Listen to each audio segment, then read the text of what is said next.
안녕하세요. 매번 남들의 사연을 듣기만 하다가 처음으로 용기를 내어 제 이야기를 적어 보내봅니다. 글재주가 별로 없어 채널에 올라온 사연들처럼 재밌게 이야기를 풀어나갈 수 있을지 모르겠네요. 일평생 남들 이야기는 많이 들으며 살아왔어도 제 얘기를 남들에게 해본 적이 없거든요. 저는 몹시 가난한 집안에서 자랐습니다. 그냥 가난하다 말할 만한 수준이 아니고 정말 찢어지게 가난했어요. 저희 부모님께서는 젊은 시절 두 분 다 의료공장에서 일하셨고 그곳에서 눈이 맞아 결혼을 하셨다고 합니다. 어려운 형편이었지만 당시에는 두 분 다 젊으시고 열심히 일할 만한 체력이 있었기에 어떻게든 한 푼 두 푼 아끼며 삶을 이어나가셨다고 해요. 그러나 당연히 두 분이서 공장에서 일해 벌 수 있는 돈은 몹시 적은 금액이었고 형편은 나아질 기미가 보이지 않았다고 합니다. 게다가 두 분은 노쇠하신 할머니까지 모시며 살아야 했기에 더욱더 어려운 형편이었어요. 그런 힘든 환경 속에서도 어머니 아버지께서는 3남매를 낳아 기르셨고 저는 3남매 중에 장녀였습니다. 제가 어렸을 적 살던 집은 아주 낡고 오래된 구옥이었습니다. 아버지가 어렸을 적부터 살아오신 집이었기에 구옥 중에서도 몹시 오래된 편이었어요. 문 사이로 우풍이 들어오거나 쥐나 벌레가 방을 드나들 정도로 열악한 환경이었죠. 하지만 어린 시절에 저는 그런 집에 아무런 불만이 없었습니다. 제가 살던 집이 다른 사람들의 사는 집과는 다르다는 사실을 그때는 몰랐으니까요. 저와 동생들은 학교에 들어갈 나이가 될 때까지 부모님이 일을 나가 계시는 동안 낡은 집에서 아프신 할머니와 함께 지냈습니다. 어린 저와 동생들이 주로 하며 놀았던 놀이는 누가 먼저 곤충을 발견해 잡아오나 그런 것들이었어요. 집 주변의 들판을 뛰어다니며 삐비를 뽑아먹기도 했죠. 혹시 여러분도 삐비를 알고 계시려나요? 시골에선 흔히 볼 수 있는 풀이었는데 요즘은 보기가 많이 힘들어졌다고 하더라고요. 삐비 여러 개를 모아 껍질을 쑥 벗겨 하얀 속살을 씹으면 꼭 껌 같은 식감의 단맛이 입에 퍼졌어요. 가난한 형편에 간식은커녕 끼니도 제대로 챙겨 먹지 못했던 시절이었으니 꽃을 따다 꿀을 빨아먹기도 하고 메뚜기를 잡아 구워 먹기도 했습니다. 그때는 온갖 자연이 전부 우리의 놀이터이자 식량 창고였죠. 저희 집은 몹시 가난하긴 했으나 결코 불행한 가정은 아니었습니다. 부모님께서는 몹시 금슬 좋으신 부부였고 언제나 저희를 먹여 살리기 위해 열심히 일하셨어요. 어머니께서는 하루 종일 의료공장에서 미신기를 돌리며 재봉 일을 하셨고 아버지께서는 지게차를 운전하시며 우류들을 나르셨습니다. 두 분은 모두 새벽같이 일을 나가 해가 다 졌을 때쯤에야 피곤한 몸을 이끌고 집에 돌아오셨지만 저희 앞에서는 언제나 웃는 얼굴이셨어요. 늦은 밤이면 가족들 모두가 한방에 둘러앉아 군고구마를 먹으며 이야기꽃을 피웠던 기억이 납니다. 그러던 어느 날이었어요. 그날도 평소와 다름없이 동생들을 데리고 바깥에서 한참을 놀다가 늦은 저녁이 되어서야 집에 돌아갔습니다. 말도 없이 늦게 들어왔다고 어머니께서 화를 내실까 걱정이었는데 웬일로 부모님께서는 두 분 다 아직 집에 돌아오시지 않았더라고요. 집에 계셔야 할 할머니께서도 보이지 않았습니다. 집은 텅텅 비어 있었고 인기척이 전혀 느껴지지 않았어요. 모두 어디로 가버린 것인지 알 수 없었지만 저는 일단 동생들을 데리고 방에 들어가 어른들을 기다렸습니다. 그러나 시간이 아무리 흘러도 그 누구도 집으로 돌아오지 않았어요. 어린 동생들은 배가 고프다고 울기 시작했어요. 주방을 뒤져보았지만 먹을 만한 것은 아무것도 나오질 않았고 결국 저는 줄임배를 움켜잡고 동생들을 달래며 긴 밤을 보내야 했습니다. 그날 밤 어떻게 잠들었는지 기억도 잘 나지 않아요. 눈을 떴을 때는 이미 날이 밝아 있었고 집 마당에 시끄러운 소리가 들려왔습니다. 급하게 자리에서 일어나 문을 열고 나가자 대문 앞에 마을 사람들이 몰려 웅성거리고 있었어요. 그리고 그 사이에서 어머니와 아버지가 모습을 보이셨습니다. 아빠, 다리가 왜 그래요? 그날 사람들 사이로 힘없이 대문을 걸어 들어오시던 아버지의 모습이 아직도 생생합니다. 한 팔로는 어머니의 부축을 받고 한 팔로는 목발을 집은 채 걸어오시고 계셨어요. 아버지의 한쪽 다리는 무릎 밑으로 아무것도 보이지 않았습니다. 부모님께서는 두 분 다 몹시 침울한 얼굴이었고 어머니께서는 웅성대는 사람들을 향해 모두 그만 돌아가달라고 소리를 치셨어요. 마루에 걸터 앉으신 아버지께서는 제 물음에 아무런 대답 없이 그저 한숨만을 내쉬셨습니다. 어머니께서는 그런 아버지 곁에서 한참을 아무 말 없이 우셨어요. 어렸던 저는 그 상황이 도무지 이해가 가질 않았습니다. 도대체 무슨 일이 일어났던 건지, 할머니는 어딜 가신 건지, 아버지의 다리는 왜 이상한 모양이 되었던 건지. 그 뒤로 아버지께서는 공장에 나가지 않으셨어요. 매일같이 방에 틀어박혀서 하루 종일 나오지 않으셨죠. 저희와도 아무런 대화를 나누시지 않았습니다. 아버지께서는 완전히 다른 사람이 된 것 같았어요. 밤늦게 공장에서 돌아오신 어머니께서 한참 동안 방 앞에서 차마 아버지를 부르시지도 못하고 서성이시던 모습이 기억에 남아있어요. 그 이후로 저희 집은 온통 침울한 분위기만이 가득했습니다. 그렇게 냉랭한 나날들이 계속되던 어느 날 어머니께서는 할 말이 있다며 저를 부르셨습니다. 지금 살고 있는 집을 팔고 도시로 이사 가려고 한다. 나 혼자 벌어오는 공장 봉급으로는 갈수록 빚만 늘어나고 있는 판국이야. 어린 너한테까지 이런 얘기 다 털어놓게 되어 미안하지만 넌 맞이잖니. 앞으로도 네 아버지가 저런 식이라면 난 더 바빠질 거고 너희한테 신경을 기울일 여력이 없을 거야. 이사 준비부터 시작해서 네가 도와줄 일이 많아. 내가 없을 땐 네가 동생들을 지금처럼 잘 챙겨줘야 돼. 할 수 있겠지? 그렇게 말씀하시는 어머니의 얼굴은 몹시 피곤하고 힘들어 보이셨어요. 저는 애써 고개를 힘차게 끄덕였습니다. 어머니께서는 그런 제게 착하다, 착하다라는 말을 반복하시며 등을 토닥여 주셨어요. 그렇게 저희는 오랫동안 살던 낡은 구옥을 떠나 도시로 이사를 가게 되었습니다. 새로 이사를 가게 된 집은 아주 오래된 빌라의 반지하 단칸방이었습니다. 5 식구가 다닥다닥 붙어 있어야만 겨우 누울 자리가 마련될 정도의 작은 크기였죠. 전에 살던 구옥에서도 비가 오는 날이면 물이 새고 틈만 나면 쥐가 튀어나오곤 했지만 반지하방은 구옥보다도 훨씬 좋지 않은 환경이었습니다. 유일하게 나 있는 창문 바로 앞에는 하수구가 있어 온종일 악취가 진동했고 창문 틈으로 지나다니는 이들과 눈이 마주치는 일이 허다했죠. 대문 너머 반지하로 통하는 문은 제대로 닫히지 않아 숟가락 같은 거를 꼽아 안에서 고정시켜야 하는 구조였습니다. 집도 문제였지만 무엇보다도 이사 후 제가 제일 힘들었던 것은 달라진 주변의 환경이었습니다. 전에 살던 구옥의 주변에는 들판과 강, 드넓은 자연이 펼쳐져 있어 동생들을 데리고 마음껏 뛰어놀 수 있었지만 이사간 반지하방 주변에는 온통 건물과 매연을 풍기는 차들만이 가득했어요. 전학간 학교에서는 첫날부터 반지하에 사는 아이라는 말을 들었고 친구들과도 제대로 어울릴 수 없었습니다. 그러나 저는 어머니에게 힘든 티를 낼 수가 없었어요. 제 일이 아니더라도 어머니께서는 언제나 힘들고 지쳐 보이셨거든요. 저까지 어머니에게 마음의 짐을 얹어드리고 싶지는 않았습니다. 아버지께서는 도시로 이사 온 뒤에도 여전히 일을 나가시지 않고 언제나 집에서 하루 종일 TV만 보고 누워 계셨어요. 한 가지 달라진 점이 있다고 한다면 생전 술을 입에도 대지 않으시던 분이 매일같이 술을 드시게 되었다는 것입니다. 술이 많이 취하신 날에는 저희가 보는 앞에서 어머니를 때리시기도 했어요. 언성을 높이며 물건을 던지실 때면 동생들을 데리고 집을 나와 아버지께서 잠드시기 전까지 계단에 앉아있곤 했습니다. 어머니께서는 다음날 엉망이 된 얼굴로 새벽부터 일을 나가셨죠. 저는 그런 어머니가 몹시 안쓰러웠지만 어렸던 제가 할 수 있는 일은 아무것도 없었습니다. 하루빨리 아버지가 옛날처럼 다정한 아버지로 돌아와 어머니와 사이가 좋아졌으면 좋겠다는 허황된 바람만을 속으로 기도할 뿐이었죠. 그러던 어느 날이었어요. 그날은 굉장히 드물게도 아버지께서 외출을 하셨다 돌아오셨고 기분이 몹시 좋아 보이셨습니다. 아버지께서 술에 취하시지 않고도 웃는 얼굴로 보는 것은 아주 오랜만이었어요. 아버지께서는 좋은 분을 만나 도움을 받게 되었다며 앞으로 이런 반지하방에서는 더 이상 지내지 않아도 된다고 말씀하셨습니다.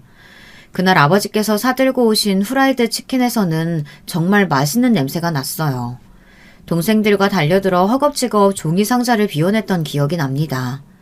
그때 먹었던 치킨이 태어나 지금껏 먹었던 음식들 중에 가장 맛있었던 것 같아요. 지금은 나름대로 고급 음식들을 자주 먹고 있는데도 말이죠.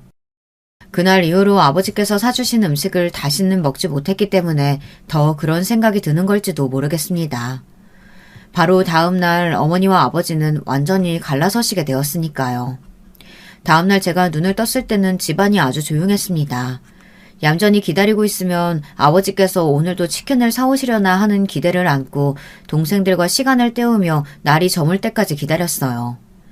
그러나 밤이 되었는데도 집에는 어머니도 아버지도 돌아오지 않으셨고 동생들과 저는 찬장에 있던 라면을 꺼내 부숴 먹고는 기다리다 지쳐 잠에 들었습니다. 시끄러운 소리에 눈을 떴을 때는 새벽녘이었어요. 어머니께서는 커다란 가방에 짐을 싸고 계셨고 아버지께서는 그런 어머니께 소리를 지르며 말싸움을 하고 계셨습니다. 나 이제 더 이상 당신 같은 사람하고는 못 살아. 그동안 내가 얼마나 참고 살아왔는지 알아? 당신 다리 그렇게 됐을 때도 난 당신 믿었어. 당신이 금방 극복하고 우리 가족 위해서 일어나 줄 거라고. 근데 당신 꼴을 좀 봐. 당신 그동안 어떻게 살았어? 내가 애들 먹여 살리기 위해서 밖에서 온갖 굳은 일 다 하면서 지낼 동안 당신은 집에서 도대체 뭘 하면서 살았냐고. 그 돈 매일같이 내 몸 갈아가며 모았던 돈이야. 애들 학교라도 제대로 보내주고 싶어서 한 푼 두 푼 어떻게든 꾸역꾸역 모은 돈이라고. 어떻게 그 돈을 그렇게 날려버려? 당신같이 한심한 인간을 도대체 누가 도와주겠어? 생각이라는 걸 조금이라도 해봤으면 당신 절대 그런 짓 못했을 거야. 내가 아니라 당신이 모았던 돈이었으면 그렇게 아무렇게나 남한테 줘버릴 생각은 못했을 거라고. 나 정말 참을 만큼 참았어. 애들 봐서라도 그동안 당신하고 살았던 정을 생각해서라도 버텼는데 도저히 이렇게는 못 살겠어. 당신하고 살면 평생 이렇게 시궁창 같은 인생밖에 못 살 거라고. 알아? 이거 놔! 솔직히 말해서 그 당시에는 어머니께서 하시는 말들이 제대로 이해가 되지 않았어요. 그저 어머니께서 아버지께 몹시 화가 나셨구나.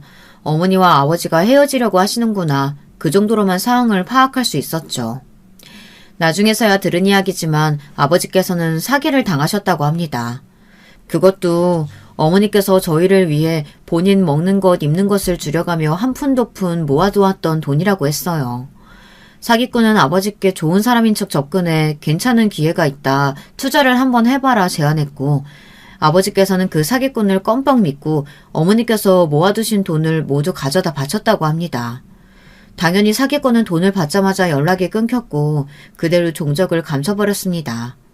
그 사실을 알게 되신 어머니께서는 더 이상 아버지와 함께 살아갈 의지와 삶에 대한 희망을 모두 잃어버리셨고 더 이상은 못 참겠다며 짐을 싸서 집을 나가시려던 것이었죠. 저와 동생들은 엉엉 울며 어머니의 바지가랑이를 붙잡고 가지 말라고 떼를 썼어요. 하지만 어머니께서는 저희를 두고 그렇게 집을 나가버리셨습니다. 그 뒤로 며칠간 저는 학교도 나가지 않고 집에서 동생들을 돌봤어요. 어머니께서 집을 나가신 이후로 아버지께서도 한동안 집에 돌아오지 않으셨습니다. 집에는 저와 어린 동생들 뿐이었고 먹을 것이 없었어요. 동생들은 배고프다고 울며 저를 보챘고 저도 등가죽이 배에 달라붙기 직전이었습니다. 결국 저는 같은 빌라에 살고 계시던 집주인 아주머니를 찾아가 자초지종을 설명하고 먹을 것을 얻어왔습니다. 아주머니께서는 사정이 딱해서 도와주기는 하지만 지금도 월세가 많이 밀려있다며 이번 달 안에 월세를 내지 못하면 방을 빼고 나가야 한다고 말씀하셨습니다. 너희 부모님 혹시 너희 버리고 도망간 건 아니지? 확실히 돌아오기는 하는 거지? 하는 아주머님의 물음에 괜시리 당연하죠! 하고 소리를 빽 지르고 돌아왔던 기억이 나요. 아주머니 앞에서는 화를 냈지만 당시에 저는 솔직히 너무 무서웠습니다. 이대로 부모님이 두 분 다 돌아오시지 않으면 어떡하지 이런 두려움에 눈물이 났어요. 아무것도 모르는 동생들도 계속해서 울며 어머니를 찾았습니다.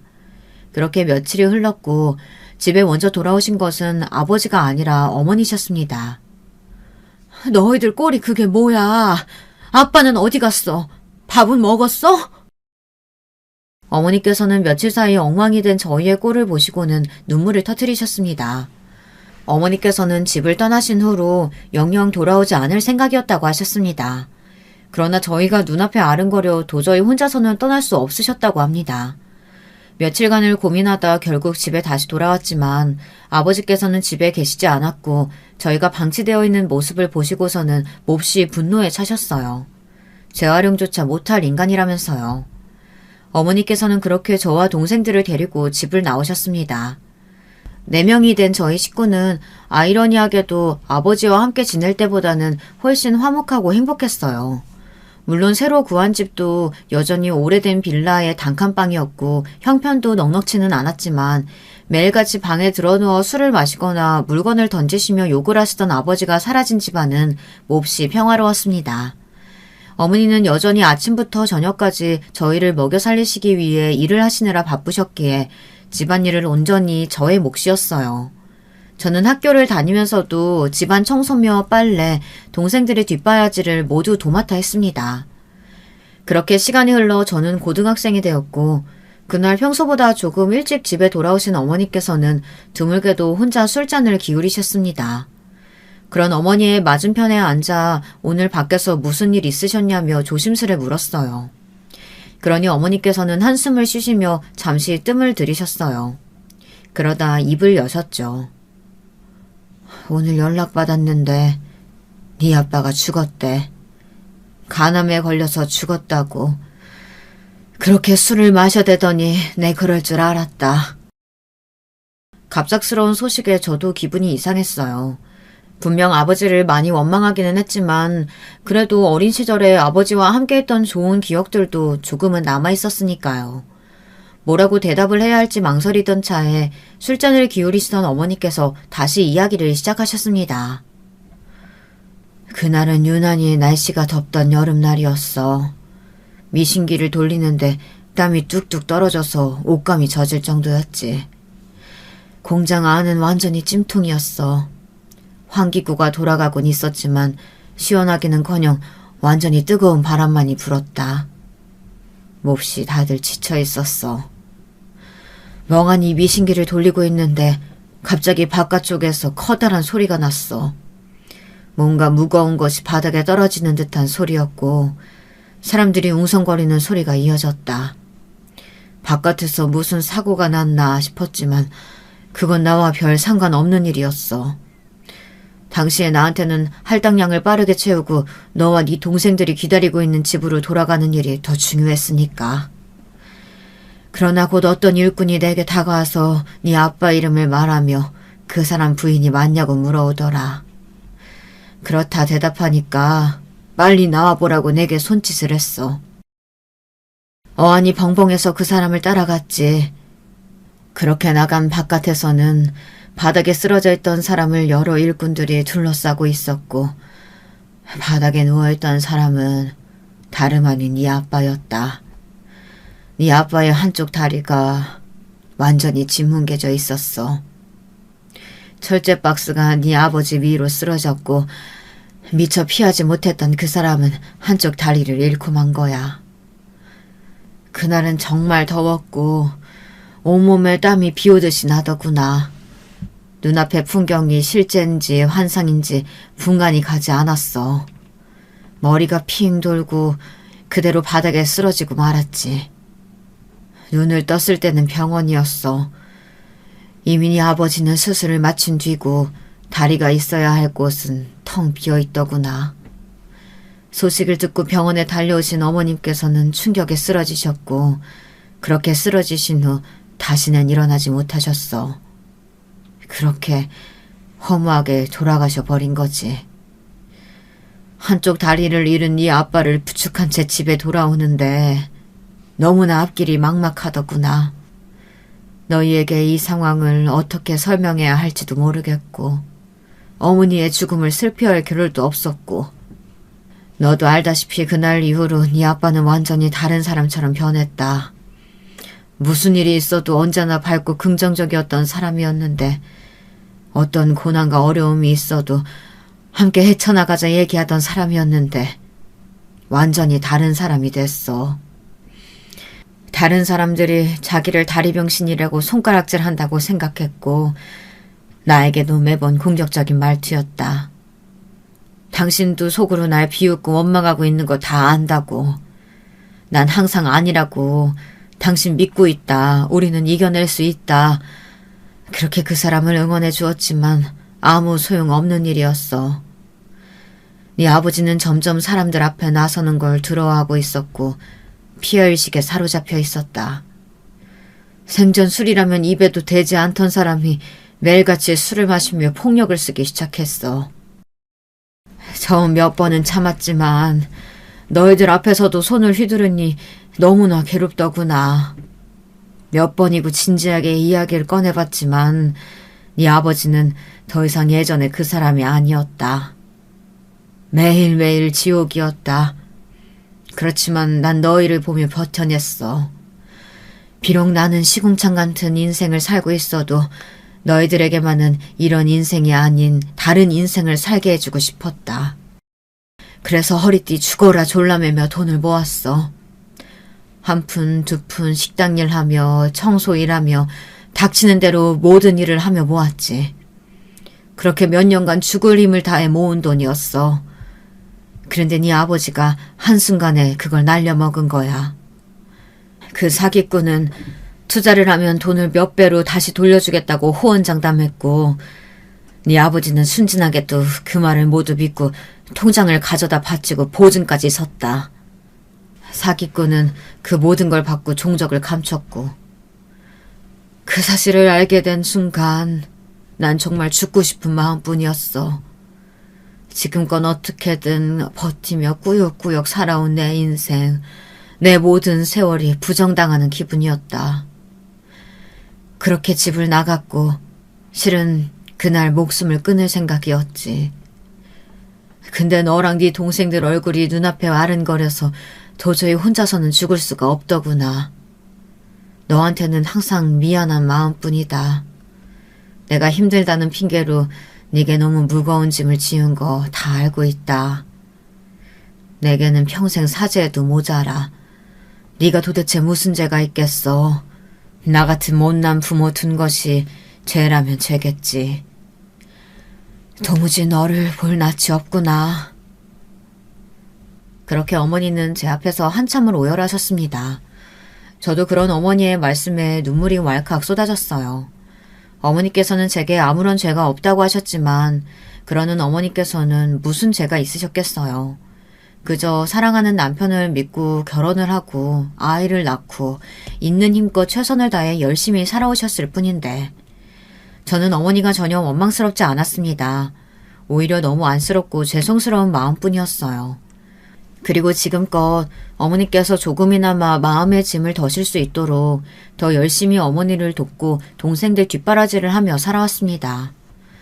저는 비록 대학교에 진학하지 못했지만 동생들만은 많이 배우기를 바랬고 고등학교를 졸업한 후 낮에는 마트에서 계산원 일을, 밤에는 청소 일을 했어요. 몸은 몹시 고되고 힘들었지만 동생들이 좋은 대학에 진학하는 모습을 보며 너무나 행복했습니다. 당시의 제 삶은 언제나 저보다는 어머니 그리고 동생들이 먼저였어요.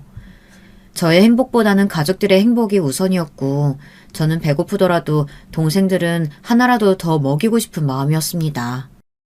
어머니께서는 그런 저에게 언제나 미안한 마음을 가지고 계셨기에 동생들도 모두 대학에 진학했고 자기 앞가림은 스스로 할 수 있는 나이가 되었으니 이제는 너도 네 삶을 더 돌보라고 말씀하셨어요. 그러나 막상 저 스스로를 돌보려고 하니 뭐부터 시작해야 할지 잘 모르겠더라고요. 저는 지금껏 살아오며 여운이 즐거움이니 그런 것들을 즐겨본 적이 없었으니까요. 안녕하세요. 요즘 날씨가 참 덥죠. 뵌지는 꽤 오래됐는데 인사를 드리는 건 처음이네요. 그런 제 삶에 나타났던 즐거움은 다름 아닌 저희 남편이었습니다. 남편과 처음 만난 것은 제가 일하던 마트에서였어요. 남편은 마트에 식자재를 배달하던 트럭 기사였고 더운 날씨에 남편이 제게 음료수를 나눠주며 우연히 이야기를 나누게 되었습니다. 남편과 저는 비슷한 점이 참 많은 사람이었어요. 남편도 저처럼 아주 어려운 환경에서 자라온 사람이었고 어렸을 적부터 홀어머니를 모시고 살아왔다고 했습니다. 남편의 어머니께서는 아버지에 대한 이야기를 한 번도 해주신 적이 없었고 아버지께서 어떤 사람인지 왜 어머니 혼자 남편을 낳고 키우셨던 건지 아무것도 아는 것이 없다고 했어요. 남편 또한 저처럼 반지하방에서 자라면서 아픈 어머니를 부양하느라 공부는 꿈도 꿀 수 없었다고 합니다. 고등학교를 졸업하자마자 면허를 따서 운전기사 일을 시작했다고 했습니다. 어머니께서는 얼마 전 오래전부터 앓고 계시던 암으로 돌아가셨다고 해요. 그것마저도 저희 아버지와 똑같았습니다. 저는 공통점이 많은 남편과 점점 가까워지기 시작했고 결국 저희는 연인으로 발전하게 되었습니다. 남편은 저의 어려운 집안 사정과 제가 자라온 환경을 누구보다도 잘 이해해주는 사람이었어요. 저는 이 사람과 함께라면 남은 인생을 행복하게 살 수 있을 거라는 확신이 들었어요. 그렇게 저와 남편은 결혼을 하게 되었고 제 결혼 소식을 들은 가족들은 모두 기뻐했습니다. 물론 결혼을 했다고 해서 갑자기 형편이 좋아졌다거나 모든 일들이 술술 잘 풀리게 된 것은 아니었어요. 저와 남편은 여전히 단칸방에 살고 있었고 그리 부유하지도 않았지만 그래도 남편과 함께 보내는 일상은 너무나 행복했습니다. 주말마다 가까운 곳으로 나들이도 가고 가끔은 외식도 하고 함께 장도 보면서요. 그렇게 평화로운 나날들이 계속되던 어느 날이었어요. 여보, 사실 할 말이 있어. 사실 나 어제 우리 아버지 만나고 왔어. 지난 세월 동안 한 번도 먼저 남편과 시어머니를 찾은 적이 없으셨던 시아버지께서 갑작스레 남편에게 연락을 해오셨다고 했습니다. 갑작스러운 연락이 당황스럽기는 했지만 남편은 언제나 아버지에 대해 궁금해했었고 결국 시아버지를 만나러 다녀왔다고 했어요. 아버지께서 연락이 오셨다는 것만으로도 충분히 놀랄 일이었는데 더 놀라운 소식은 그것뿐만이 아니었습니다.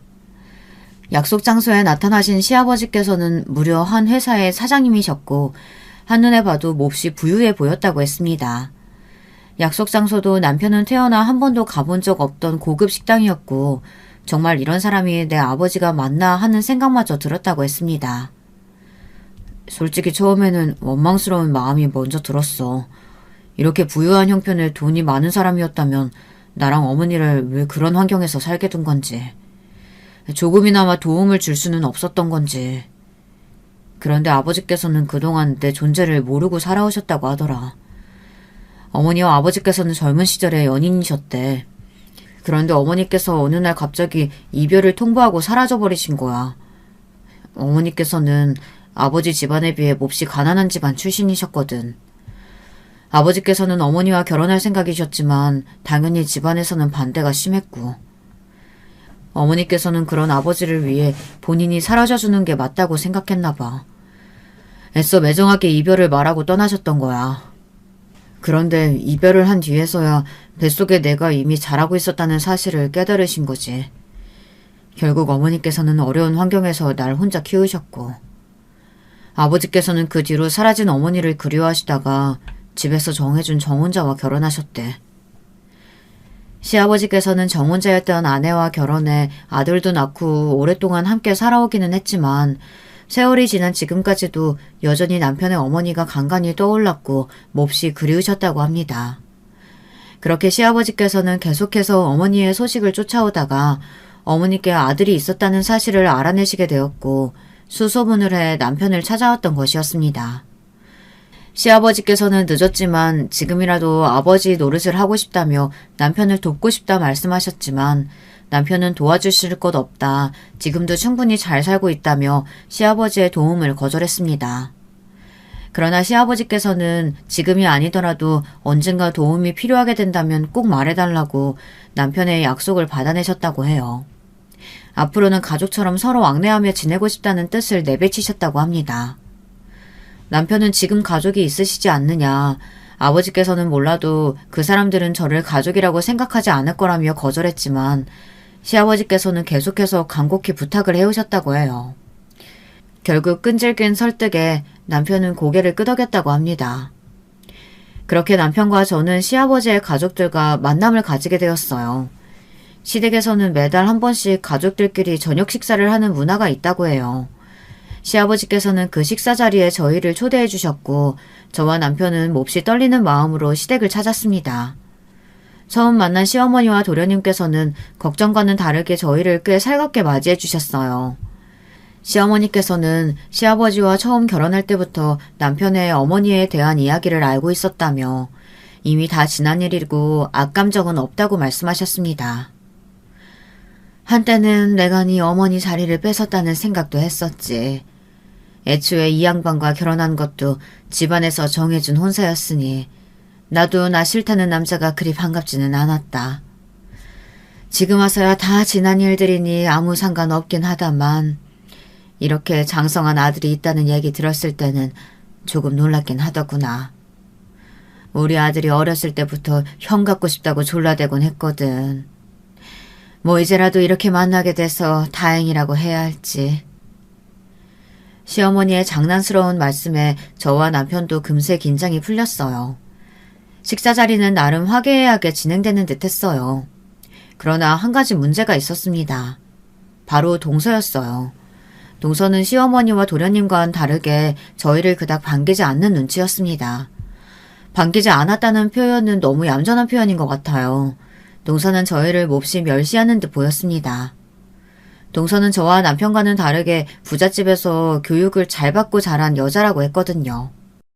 그러나 제가 느끼기에는 동서는 교육을 잘 받은 것 치고는 그리 품위 있는 사람은 아니었습니다.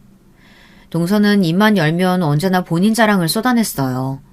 미국에 있는 본인의 친정집이 100억대 부자라는 등 자기는 이런 별거 아닌 집안에 시집올 사람이 아니었다는 등 이런 인간들하고 같이 밥을 먹어야 한다니 도대체 어디까지 집안 격을 떨어뜨리려고 하시는 거냐 비아냥대기 일쑤였고요.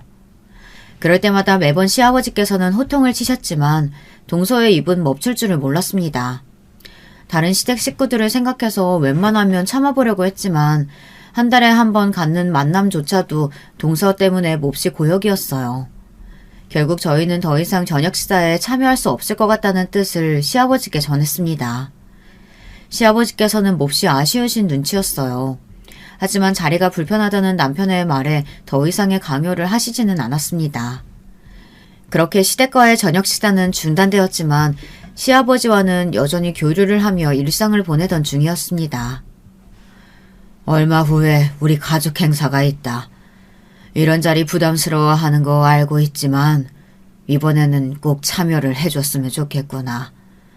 행사에 친인척들과 지인들이 많이 올 거야. 그 사람들한테 너와 며느리를 소개시켜주고 싶구나. 시아버지께서는 얼마 후에 가족 행사가 있다며 저와 남편이 그 행사에 참여하기를 원하셨어요.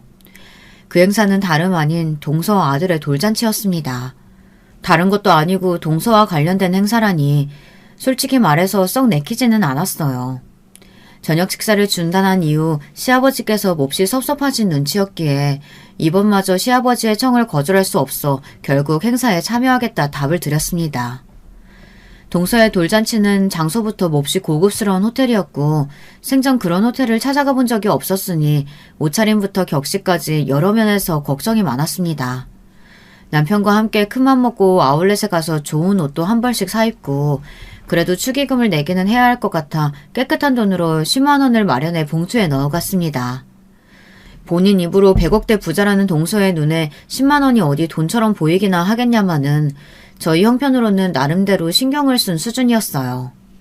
그렇게 시간이 흘러 동서 아들의 돌잔치 날이 되었고 저와 남편은 떨리는 마음으로 호텔을 향했습니다. 돌잔치장 입구 앞은 누가 봐도 비싸고 좋은 옷을 입은 사람들로 가득했고 저와 남편은 낙동강 오리알처럼 그 사람들 사이에 어색하게 서 있었습니다. 축의금을 받는 것처럼 보이는 곳이 있길래 조심스레 다가가 봉투를 내밀며 액수를 적으려는데 저희 말고 다른 사람들은 모두 입이 떡 벌어지는 액수를 냈더라고요. 무슨 아이 돌잔치에 그렇게까지 많은 돈을 쓰는지 저와는 너무 다른 세계같이 느껴졌습니다. 차마 10만 원이 들어있는 봉투를 내밀 수 없어 그 앞에서 쭈뼛쭈뼛 망설이던 차였어요. 그런 저희가 남들이 보기에도 몹시 이 자리와는 어울리지 않는 사람들이었는지 갑작스레 정장을 입은 사람들이 저와 남편 옆으로 다가왔습니다. 당신들 오늘 행사와 관련된 사람들 맞습니까? 초대장 있어요? 네? 초대장이요? 그런 거 없는데. 저희 오늘 행사하는 사람들 가족이에요. 아이 아빠가 이 사람 동생이거든요. 동서! 난처한 상황에 처해 있던 차에 마침 아이를 품에 안고 손님을 맞이하던 동서와 눈이 마주쳤어요. 그때만큼 동서가 반갑게 느껴졌던 적이 없었죠. 그러나 당연히 다가와서 도움을 주리라고 생각했던 동서는 마치 저희를 처음 보는 사람인 양 인상을 찌푸리고 고개를 돌렸어요. 아무 일도 없었다는 듯 다른 손님들을 맞이했습니다. 누가 이런 잡상인들 함부로 들였어? 당장 쫓아내! 경원들은 그런 동서의 태도에 저와 남편의 양팔을 잡고 당장이라도 행사장 밖으로 저희를 쫓아낼 기세였어요. 그런 게 아니라 정말 가족이 맞다고 소리를 쳤지만 아무도 들어주질 않았습니다. 너무나 억울하고 부끄러워서 눈물이 날 것 같았어요. 지금 내 며느리한테 뭐 하는 짓인가? 당장 내려놓지 못해? 갑작스러운 시아버지의 호통에 저희를 끌고 가려던 경호원들은 모두 놀라 손을 내려놓았습니다. 큰 소리에 행사장 안에 있던 모두가 저희를 주목하고 있었어요. 시아버지께서는 몹시 무서운 표정으로 성큼성큼 저희 앞으로 다가오시더니 아이를 안고 있던 동서의 뺨을 거세게 올려치셨습니다. 짝 하는 큰 소리가 호텔 로비에 울렸고 돌잔치에 찾아온 손님들은 모두가 깜짝 놀라 입을 틀어막았습니다. 그동안 네가 오만방자하게 구는 걸 전부 참고 넘어갔지만 더 이상은 안 되겠다. 어디서 이 많은 사람들 앞에서 내 아들 부부를 잡상인 취급을 해? 네가 뭐가 그리 잘났다고 이리 인면수심 구는 거냐? 아버님, 지금 뭐 하시는 거예요? 제가 저 사람들에 비하면 잘났죠. 저런 못 빼어먹은 집 사람들하고 저를 어떻게 비교하세요? 미국에 계시는 저희 부모님께서 제가 뺨 맞은 걸 아시면 가만히 있지 않으실걸요. 너라는 애는 아주 입만 열면 거짓말이구나. 내가 그동안 정말 몰라서 네 거짓말 눈 감아준 줄 알아? 네? 아버님, 그게 무슨 말씀이세요? 저희 부모님은 미국에... 미국은 무슨! 시끄럽다! 이 많은 사람들 앞에서 더 망신당하고 싶지 않으면 당장 둘한테 제대로 사과해라. 시아버지의 말에 기세등등했던 동서의 얼굴이 새파랗게 질리더라고요. 주변에 모두가 저희들을 바라보고 있었고 동서는 입술을 꾹 깨물고는 저희 앞에 다가와 고개를 숙였습니다. 형님, 죄송합니다. 제가 잠시 사람을 헷갈렸던 것 같아요. 일부러 그랬던 건 아니에요. 제가 흥분해서 말실수했어요. 용서해 주세요. 어째 여기서 제일 못 빼어먹은 건 너 같구나. 말하는 꼴하고는. 동서의 사과에도 시아버지께서는 불만이 가득한 표정이었어요. 하지만 돌잔치가 시작될 시간이었고 결국 사건은 그렇게 일단락되었습니다. 그 뒤로 동서는 저와 남편을 대하는 태도가 180도 변했습니다. 전에는 걸핏하면 못 배워먹었네 어쩌네, 가난한 집안 출신은 이래서 안 되네 하며 시비를 걸어오더니 갑작스럽게 형님 하며 친한 척을 해오더라고요. 이제 와서 동서와 친하게 지내고 싶은 마음도 전혀 없었고 무슨 이유에서인지 갑작스레 살갑게 굴어오는 모습이 오히려 더 불편하게 느껴졌습니다. 동서가 먼저 말을 걸어올 때마다 저는 언제나 칼같이 이야기를 잘랐어요. 동서는 그런 제 태도가 마음에 들지 않는 듯 했습니다. 저랑 얘기 좀 해요, 형님. 도대체 뭐가 문제예요? 제가 얼마나 더 형님 비위를 맞춰드려야 하는데요. 이만큼 했으면 됐잖아요. 이래서 못 사는 사람들은 안 된다니까. 정도가 없어, 정도가. 고집이 왜 그렇게 세요? 없이 살았으면 자존심이라도 접을 줄 알아야죠. 아버님이 좀 예뻐하시니까 눈에 뵈는 게 없으세요? 그쪽 남편만 아들이에요? 저희 남편도 똑같은 아버님 아들이에요. 그것도 정실 부인 아들이요. 당신네들 같은 종자랑은 비교가 안 된다고요. 동서, 갑자기 무슨 말인지 모르겠네. 없이 살았으면 자존심이라도 접을 줄 알아야 한다니. 내가 언제 동서 앞에서 자존심 부린 적 있어? 오히려 그건 내가 하고 싶은 말이야. 동서야말로 자존심 좀 그만 부려. 부잣집에서 좋은 교육받고 자랐다는 사람이 왜 그렇게 품위가 없어? 처음 만나는 자리에서부터 사람 면전에 대다고 욕할 때는 언제고 이제 와서 갑자기 왜 친한 척이야? 뭔가 캥기는 거라도 있는 모양이지? 뭐예요? 내가 캥기는 게 뭐가 있다고 그래요? 모 눈에는 뭐만 보인다더니 어이가 없어서. 그렇게 동서는 화를 내며 먼저 자리를 떠버렸고 그 이후로 되지도 않던 착한 동서 놀이는 끝이 났는지 제게 친한 척 말을 걸어오지는 않았어요. 그렇지만 시아버지 앞에서는 여전히 순한 양처럼 굴었습니다. 동서가 시아버지께 뭔가 약점이 잡힌 것이 분명했어요. 심증은 있었지만 물증은 없었죠. 그날의 일을 직접 목격한 것은 저와 남편뿐만이었으니 시어머니와 도련님께서는 전혀 아는 바가 없어 보였고요. 그렇게 묘한 기류가 흐르던 날들이 계속되었고 얼마 지나지 않아 일이 터졌습니다. 그날은 시아버지의 생신이었고 가족들은 물론 회사 사람들이 모두 모여 생신 기념 피로연을 열었습니다. 시아버지께서는 지난 가족 행사에서 저와 남편을 제대로 소개시키지 못했다며 이번 행사에서는 정식으로 인사를 시키겠다고 말씀하셨어요. 남편은 조금 부담스러워하는 눈치였어요. 그러나 시아버지께서 완고하셨고 결국 행사 중간에 남편을 옆으로 불러 세우셨어요. 여러분, 제가 얼마 전에 찾게 된 저희 장남입니다. 오랜 세월 동안 존재조차 모르고 있다가 이제야 만났죠. 저와 쏙 빼닮지 않았습니까? 하하하, 정식 소개가 늦었네요. 옆에는 제 첫째 며느리입니다. 이제 한 가족이나 다름없는 사람들이니 잘 부탁드립니다.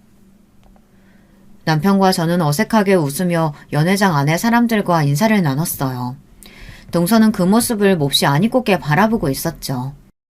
인사가 끝나갈 때쯤 시아버지께서는 저희 앞으로 처음 뵙는 남자분을 데려오셨습니다. 이쪽은 내 오랜 친구. 미국에서 지내시다 오랜만에 한국 들어와서 얼굴도 볼 겸 초대했네. 아, 그러고 보니 우리 둘째 며느리랑은 아는 사이일지도 모르겠구만. 자네가 강의하는 그 대학 출신이거든. 그래? 한인 동문회에서 본 적이 없는데 무슨 과라고 했었지? 내 주변에 아는 사람이 있을지도 모르겠네. 그러니까 제가 학교 다닐 때 당시에 좀 바빴거든요. 네, 많이 바빴죠. 그리고 한인들보다는 외국인들하고 주로 어울리기도 했고요. 제가 미국에서 태어나서요. 한인 동문회 같은 게 있었나요? 전 들어본 적이 없는데요. 그리고 전공은 경영학, 문학이었어요. 문학과였죠. 동서는 갑작스러운 시아버지 친구분의 물음에 몹시 당황한 눈치였고 버벅거리며 제대로 대답을 하지 못했습니다. 필요한 자리에 참석했던 사람들은 모두 그런 동서를 보며 의아한 얼굴이었어요. 한인 동문회를 들어본 적이 없다니? 문학과? 우리 대학엔 그런 과가 없는데 뭔가 잘못 알고 있는 거 아닌가? 제가 헷갈렸네요. 제가 나온 대학은 그 대학이 아니라 그 대학 바로 옆에 있던... 그만하면 충분하다. 도대체 언제까지 그 웃기지도 않은 연극을 할 생각이냐? 네 입으로 먼저 모든 거짓말 밝히고 사과하면 조금이라도 아량을 베풀어 주려고 했더니만. 네가 외국 대학은커녕 고등학교 졸업도 못했다는 사실 다 알고 있다. 부모님이 미국에 계신 게 아니라 오래전에 돌아가셨다는 사실도. 아버님... 그럼 아버님께서 일부러 이 사람 데려오신 거예요? 절 곤란하게 만드시려고요? 널 곤란하게 만든 건 내가 아니라 스스로겠지. 하나부터 열까지 거짓말로 우릴 속여놓고 어디서 뻔뻔하게 언성을 높여? 오늘부로 너는 내 며느리도 뭣도 아니다. 당장 이 자리에서 나가! 필요한 자리는 그렇게 엉망이 되었고 시아버지와 동서의 대화를 들은 도련님과 시어머니께서도 몹시 충격을 받으신 듯 했습니다. 알고 보니 100억대 부자라던 동서의 친정은 애초부터 존재하지도 않았던 겁니다. 동서는 저와 남편처럼 어려운 집안 출신이었고 몹시 가난한 어린 시절을 보냈다고 합니다. 가난이 지긋지긋했던 동서는 부모님이 돌아가신 후 미국에서 혼자 한국으로 공부하러 온 부자 학생인 척 가짜 자료들을 만들어 신분을 속였습니다. 동서는 위조한 자료들로 여러 집안 자제들과 선을 받고 그러다 도련님을 만나게 되어 가짜 신분으로 결혼까지 했습니다. 시아버지께서는 결혼 후 얼마 지나지 않아 그 사실을 알게 되셨다고 했어요. 처음에는 이 사실을 가족들 모두에게 밝히려고 했지만 이미 동서가 도련님의 아이를 임신한 후였다고 합니다. 동서가 뻔뻔하게 거짓말을 할 때마다 속으로는 기가 차셨지만 시아버지께서는 분란을 만들어 가족의 평화를 해치고 싶지 않으셨다고 했어요. 그러나 동서는 날이 갈수록 거만해졌고 아들을 낳고 난 후로는 더더욱 유세가 심해졌다고 합니다. 시아버지께서는 점점 그런 동서가 거슬리셨고 그런 시아버지의 거슬림에 정점을 찍었던 것이 바로 돌잔치에서의 사건이었죠. 그 뒤로 시아버지께서는 동서의 콧대를 크게 눌러줄 계획을 벼르고 계셨다고 합니다. 출신을 속여 결혼한 것이 모두에게 들통난 동서는 그 뒤로 얼굴을 들고 다니지 못하게 되었습니다. 당연히 도련님과는 이혼 절차를 밟게 되었고요. 아직 어린 동서의 아들에게는 좀 안 된 일이었지만 오히려 이혼이 빠를수록 아이가 엄마를 기억하지 못할 테니 오히려 좋은 일이라 볼 수도 있었죠. 도련님께서는 어쩐지 그동안 동서가 이상한 낌새를 자주 보였다며 혀를 찼습니다. 미국에서 살고 왔다는 사람이 어렸을 적 추억 얘기를 전혀 못할 때부터 의심을 했어야 하는데 그저 시간이 오래 지나서 생각이 잘 나지 않을 수도 있다고만 생각했어요. 돌이켜보면 이상한 점이 많았었는데 왜 한 번도 깊게 알아볼 생각을 하지 않았는지. 동서는 친정이 몹시 부자라고 큰소리를 쳐놓고 혼수조차 제대로 해오지 않았었고 해외 자금이라 처리하는 데 시간이 많이 걸린다면서 돈에 관련된 이야기가 나오면 차일피일 미루기만 했었다고 합니다. 아는 사람의 소개로 시작된 선자리였기에 도련님께서는 조금 의문스럽게만 생각했지 동서의 모든 것이 가짜일 것이라고는 상상도 해보지 못했다고 했어요. 물론 그 지인도 동서의 거짓 자료들에 깜빡 속아 도련님께 선자리를 주선했던 것이었죠. 결혼 후 시간이 지날수록 도련님께서는 동서가 외국에서 오래 교육을 받은 부잣집 자제처럼 느껴지지 않을 때가 많았지만 본인이 괜히 예민하게 구는 것일 거라고 생각하고 애써 넘겨왔다며 자조적인 한숨을 내뱉으셨습니다. 혼인소송 결과 동서는 뻔뻔하게도 억울함을 호소했지만 본인의 신분과 여러 자료들을 위조한 점이 사기 결혼으로 인정되었습니다. 결국 동서는 친권과 양육권을 모두 도련님에게 뺏기었고 엄청난 위자료를 물게 되었죠. 게다가 공문서를 위조한 죄로 형사처벌을 받게 되었다고 하더라고요. 땡전 한 푼 없이 시댁에서 쫓겨났으니 무슨 돈으로 위자료와 벌금을 낼지는 저도 모르겠네요. 또다시 어디선가 신분을 속여 사기를 치고 다닐지도 모르는 일이죠. 아마 전과자가 된 지금 거의 불가능한 일이겠지만요. 저와 남편은 얼마 전 결국 시댁 근처의 아파트로 이사를 오게 되었습니다. 계속해서 거절했지만 시아버지께서는 몹시 완고하셨어요. 이건 저희를 위해서 선물로 주시는 것이 아니라 본인을 위해서 하시는 일이라면서 조금이라도 시댁에서 가까운 곳에서 지내야 얼굴을 더 자주 볼 수 있지 않겠냐며 군마을 말고 들어가 살라는 말씀에 결국 백기를 들게 되었죠. 시아버지께서는 저와 남편의 아파트뿐만 아니라 저희 어머니께서 지내실 집도 마련해 주셨습니다. 한사코 거절했지만 저희 어머니께서 혼자 지내고 계신다는 사실을 알게 되신 후로 신경이 많이 쓰이셨던 모양이더라고요. 돌아가신 남편의 어머니가 생각나 마음이 무거우시다면서요. 동생들 이야기를 듣고 동생들에게까지 도움을 주신다는 걸 한사코 말리느라 혼났네요. 요즘도 여전히 시댁 식구들은 온 가족이 모여 함께 한 달에 한 번씩 저녁 식사를 합니다. 식사 시간마다 매번 재수없게 굴던 동서가 사라졌으니 저녁 식사가 즐겁지 않을 이유가 없었죠. 시아버지 덕에 생전 먹어보지 못했던 고급스러운 음식을 먹느라 요즘 입이 아주 호강하고 있습니다. 제가 살아온 이야기를 이렇게 길게 누군가에게 털어놓는 것은 남편을 제외하고는 처음이네요. 여러분들께서 재밌게 들어주셨을진 모르겠어요.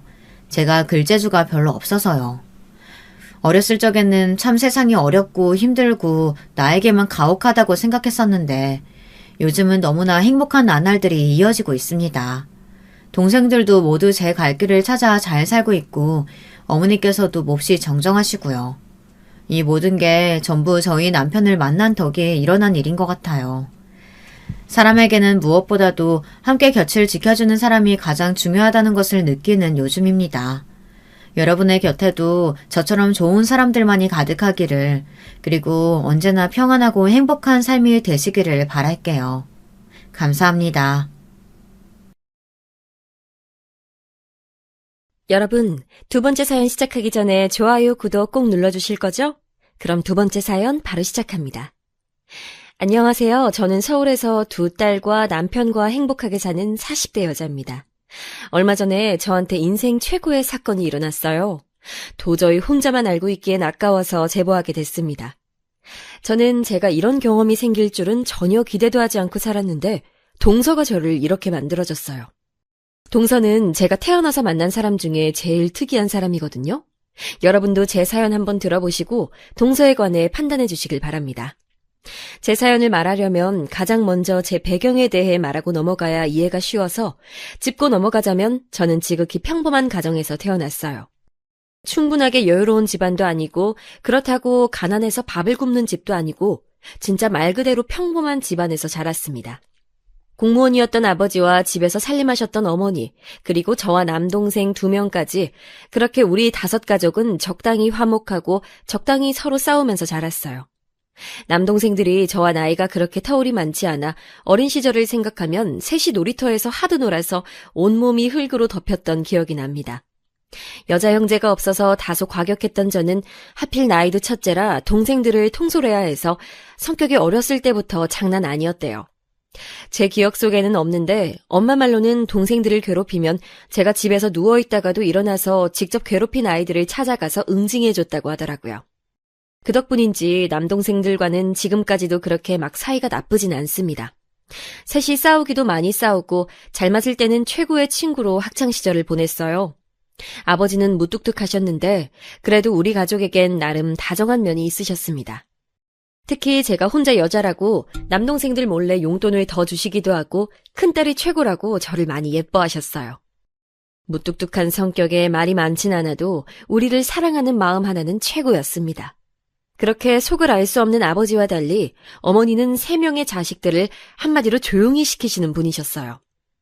흔히 말하는 대장부 같은 어머니는 어디 가서 당하고 살지 않던 분이었는데 덕분에 남동생들과 저는 사춘기도 조용히 넘어갈 정도였습니다. 그래서 제가 성인이 되기 전의 기억은 그냥 진짜 평범한 대한민국의 일반적인 가정이었어요.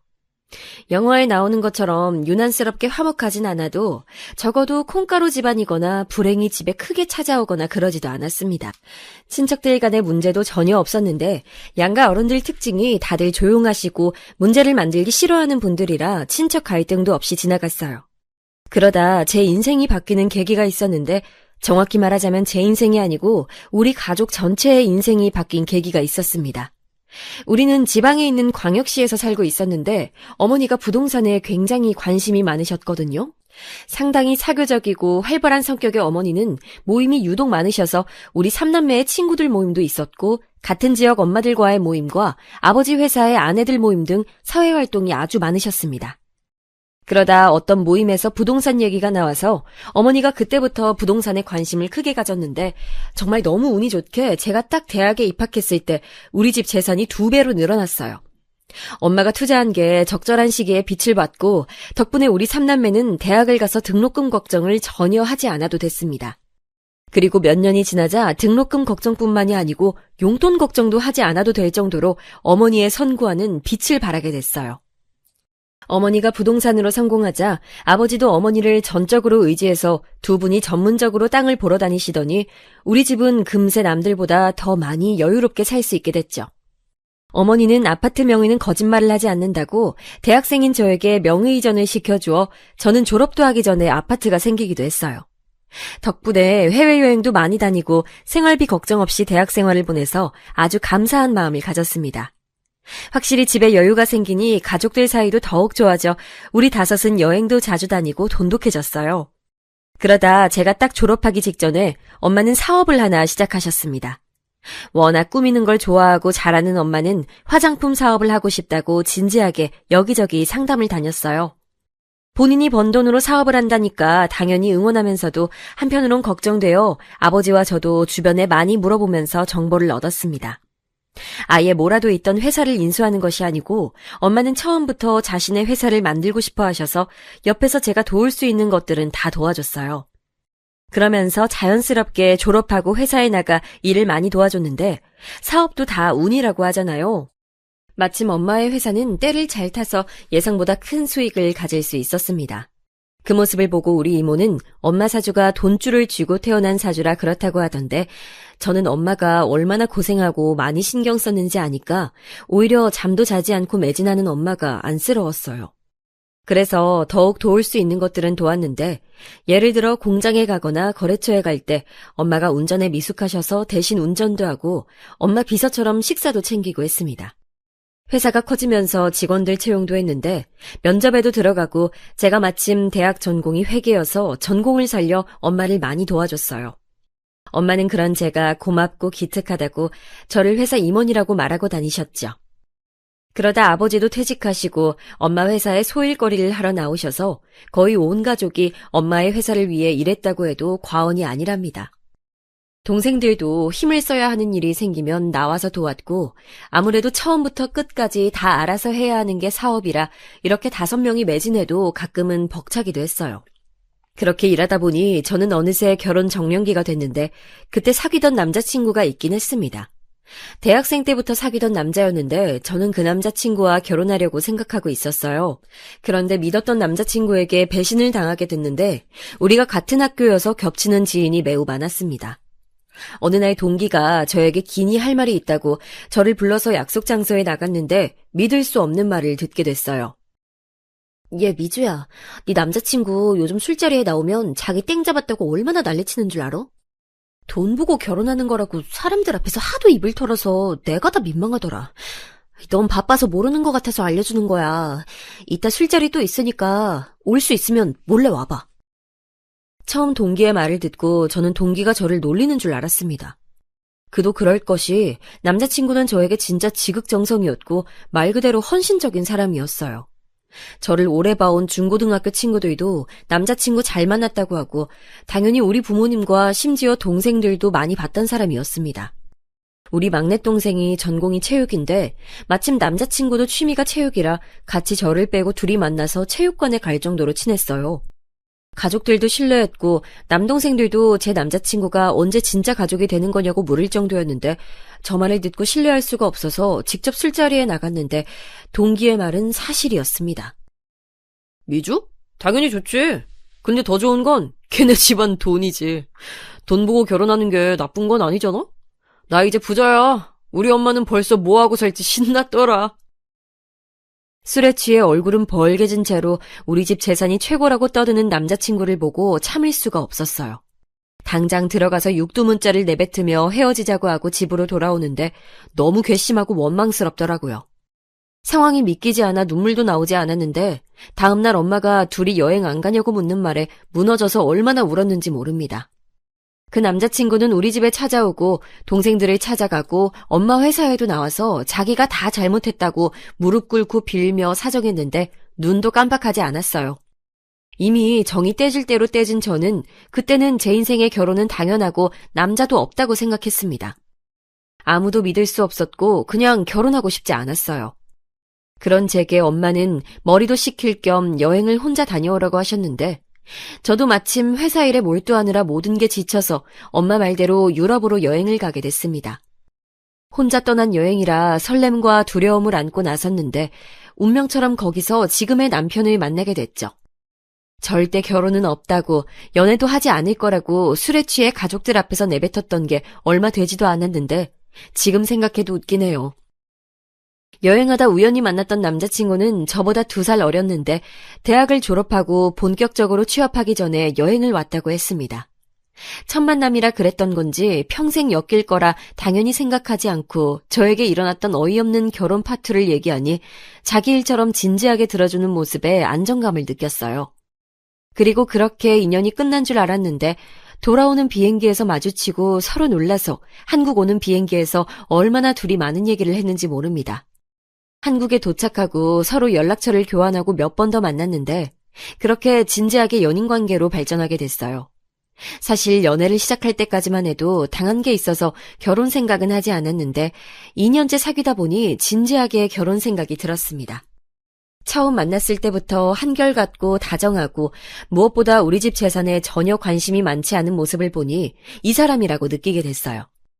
엄마에게 고민을 털어놓으니 엄마는 한번 일단 데리고 오라고 하셔서 데려왔더니 저보다 엄마가 더 제 결혼에 진심이 되었습니다. 아니, 생긴 것도 그렇고 생각이 깊은 것도 그렇고 딱 내가 원하던 사이야. 엄마는 대놓고 제 남자친구를 마음에 들어 하셨고 아버지도 남동생들도 다 환영하는 분위기였어요. 그렇게 저는 예비 시댁에 방문하게 됐는데 사실 처음 갔을 때 깜짝 놀랐습니다. 왜냐하면 평소에 남자친구가 말하지 않아 몰랐는데 시댁은 가정 형편이 그렇게 좋은 편은 아니었어요. 찢어지게 가난하지는 않아도 여유롭게 살고 있진 않았는데 그래도 제가 인사 온다고 하니까 시어머니가 상다리 부러지도록 음식을 많이 준비해 주셨습니다. 남자친구는 아버지가 일찍 돌아가셔서 홀어머니라고 했는데 이 얘기를 주변에 하니까 홀시모는 안 된다고 제가 고생할 거라며 결혼을 말리는 지인들이 대다수였어요. 하지만 저는 직접 만나보고 결정하고 싶어서 인사를 갔더니 걱정과는 달리 시어머니는 저를 아주 따뜻하게 맞아주셨습니다. 이렇게 부족한 집에 인사를 오다니 내가 오히려 고마워요. 아니에요, 어머님. 너무 맛있어요. 맛있다니 다행이에요. 많이 들어요? 시어머니는 아들 여자친구인 저에게 어찌나 예의 바르고 다정하게 대해주시던지 남자친구가 누구를 보고 배웠나 했더니 바로 시어머니의 인성 자체가 너무 훌륭하셨어요. 물론 그게 꾸며진 모습일 수도 있지만 시어머니의 표정과 눈빛을 보면 여러분도 저처럼 안심하고 이런 집안과 결혼하고 싶다고 하실 거랍니다. 집에는 남동생의 유일한 동생인 시동생도 있었는데 저는 남동생만 2명이라 어색하지 않게 대했더니 금방 낯가림이 사라졌어요. 그리고 시어머니는 첫 만남에 제 손을 꼭 잡고 말씀하셨습니다. 이렇게 귀한 집 딸이 며느리가 된다니 너무 감격스러워서 말이 나오질 않아요. 시어머니는 그때 우리 집이 회사를 운영하고 있고 돈 걱정 없이 살고 있다는 소식은 전혀 모르고 계셨어요. 제가 남자친구에게도 자세히 말하지 않아 우리 집이 경제적으로 여유롭다는 것을 시댁은 몰랐는데 시어머니가 저를 너무 따뜻하게 대해주시니 몸둘 바를 모르겠더라고요. 그리고 바로 집에 가서 이 얘기를 했더니 저보다 엄마가 더 감격해서 바로 결혼을 재빠르게 추진하셨습니다. 제 명의로 된 집이 있다고 남자친구에게 얘기하니 2 눈을 동그랗게 뜨고 놀라더라고요. 본인은 은행 가서 대출 받을 생각에 이미 서류도 다 준비했다고 하며 서류 뭉치를 보여주는데 그 모습이 귀엽고 웃겼습니다. 그래서 진짜 남편은 결혼식에 대한 비용만 내고 모든 것을 우리 집에서 다 준비했어요. 상견례 자리에서도 서로 자식들을 칭찬하고 웃느라 분위기가 매우 좋았는데 평소에 말이 많지 않은 아버지도 환하게 웃을 정도였습니다. 상대적으로 돈이 많은 우리가 모든 비용을 내겠다고 했는데 시어머니는 본인 자식들 결혼에 쓰려고 돈을 모았다고 꼭 돈을 내고 싶어 하셔서 결혼식장 비용만 내게 했어요. 그리고 빠르게 결혼식을 올리고 신혼생활을 시작했는데 이보다 더 행복할 수가 없었습니다. 다정하고 착한 남편과 제가 집에 가면 물 한 방울도 묻히게 하지 않으려고 애쓰는 시어머니 덕분에 저는 시집살이의 시자도 모르고 살았어요. 딱 한 가지 걱정이 있었다면 바로 아기 문제였습니다. 어렸을 때부터 아이 엄마가 되는 것에 대해 관심이 많고 또 반드시 아이를 가지고 싶었던 저는 임신 계획을 결혼 전부터 남편과 많이 말했어요. 그런데 생각보다 아이가 빠르게 찾아오지 않아 얼마나 걱정했는지 모릅니다. 심지어 저보다 1년이나 더 늦게 결혼한 친구가 먼저 아이를 가지는 것을 보고 차마 축하도 하지 못해서 혼자 울기도 많이 울었어요. 평생을 평범하게 살아와서 아이도 당연히 다른 사람들처럼 쉽게 가지겠지 생각했는데 그러지 않았죠. 둘째가 제가 결혼하고 1년 뒤쯤 결혼했는데 심지어 올케가 혼전 임신으로 결혼해서 제 자식보다 조카가 먼저 태어났는데 당연히 축하하면서도 한편으론 씁쓸한 마음이 가득했습니다. 병원에 가서 검사를 해봐도 보통 이런 경우 남편이나 아내 쪽에 문제가 있다던데 우리 부부는 특이하게 딱히 둘의 몸에 이상이 있지도 않았어요. 심지어 의사 선생님이 아직 부부 나이가 젊으니까 바로 시험관에 들어가지 말고 자연임신을 시도하자고 하셨을 정도로 멀쩡했으나 아이는 쉽게 오지 않았습니다. 오죽하면 제 조카인데도 보면 씁쓸하고 조카를 본 날은 매번 집에서 우니까 나중엔 일부러 가지 않기도 했어요. 회사에 가면 엄마가 조카 얘기를 하니까 출근도 더디게 하고 가족들과 연락도 뜸해졌습니다. 남편과 시어머니는 사람마다 다 때가 있다고 오히려 정신을 다른 쪽으로 돌리면 아이가 찾아올 거라고 너무 상심하지 말라고 했는데 머리로는 그렇게 생각해도 자꾸 눈물이 나오고 기분이 우울해지는 것은 쉽게 막을 수가 없었어요. 남편과 일부러 활동적인 일을 하려고 등산도 다니고 캠핑도 다니고 시어머니를 모시고 여행도 많이 다니면서 최대한 아이 생각을 머릿속으로 하지 않으려고 했는데 여행 가서도 자동으로 제 눈이 아이들을 향하는 것을 보고 시어머니가 안쓰럽다고 눈물을 보이기도 하셨죠. 결국 저는 남편과 의학의 도움을 받아 아이를 가지려고 했는데 진짜 운명처럼 딱 결정하고 시술하기 전에 자연적으로 아이가 생겼습니다. 믿기지 않아 남편하고 의사 선생님에게 10번도 넘게 물어봤더니 우리 부부가 워낙 오래 다녀서 사정을 알고 계시던 선생님께서 너무 축하한다고 재차 확인해 주셨어요. 진짜 온몸에 소름이 돋고 기뻐서 눈물을 흘린다는 게 어떤 일인지 알게 되는 순간이었습니다. 매번 상상 속에서만 상상하던 일이 현실로 일어나니 볼을 계속 꼬집고 남편과 저는 서로에게 진짜냐고 물으며 얼떨떨했어요. 오죽하면 그날 운전해서 병원에 갔었는데 둘 다 심장이 너무 뛰어서 대리기사를 불러 집에 갈 정도였습니다. 제가 이 얘기를 주변에 하면 다들 그렇게 놀랄 일이냐는데 이건 아이가 쉽게 생긴 분들은 절대 이해하지 못할 감정이에요. 그리고 시어머니와 친정에 알렸는데 시어머니는 오열하시며 그동안 고생 많았다고 하셨고 우리 엄마와 아버지도 정말 좋아하셨습니다. 그리고 임신은 초기가 가장 중요하니 최대한 몸을 편안하게 하라는 의사 선생님의 말대로 남편과 저는 모든 것을 제 배 안에 있는 아이에게 집중했어요. 막상 임신하니까 그제야 우리 조카도 마음 놓고 예뻐할 수 있었고 올케와도 더 가까워지는 계기가 됐습니다. 혹시라도 유산의 가능성이 있으니 그냥 길거리를 걸을 때도 아주 조심스럽게 걸었고 먹는 것도 철저하게 임산부에게 좋지 않은 음식 목록을 다 뽑아 아예 부엌에 붙여놓을 정도였어요. 그때 엄마 회사에 나가지 않고 있어서 집안일은 다 제가 했었는데 남편은 그러다 제 몸이 무리할 수도 있다고 본인이 모든 집안일을 했습니다. 회사 다니느라 바쁠 텐데 혼자서 요리하고 청소하고 빨래까지 하는 것을 보고 저는 전혀 스트레스를 받지 않고 태교할 수 있었어요. 생각보다 자연유산이 매우 흔하다는 것도 주변에서 말해줘서 알고 있었는데 우리한테는 절대 일어나면 안 되는 일이라고 남편과 얼마나 둘이 좋은 생각을 많이 하려고 애썼는지 모릅니다. 입덧이 조금 있어서 먹는 것에 예민하긴 했는데 이상하게 시어머니 음식을 먹으면 입덧이 없어서 시댁에 많이 가서 지내기도 했었죠. 시어머니는 제가 갈 때마다 잔치상처럼 밥을 차려주셨는데 너무 감사해서 용돈을 드려도 절대 받지 않으셨습니다. 본인의 즐거움을 뺏지 말라고 하시면서 우리 아이에게 투자하라고 용돈을 받지 않으니 남편과 저는 오히려 난감했어요. 시어머니는 검소하시고 사치를 모르는 분이셨는데 그 점은 남편이 똑 닮았습니다. 저도 평소에 사치를 부리거나 허영심이 가득한 편은 아니었는데 이미 있는 것에 감사하며 사는 남편을 만나고 많이 바뀌었어요. 특히 아이를 가지는 과정에서 내려놓는 법에 대해 알게 됐습니다.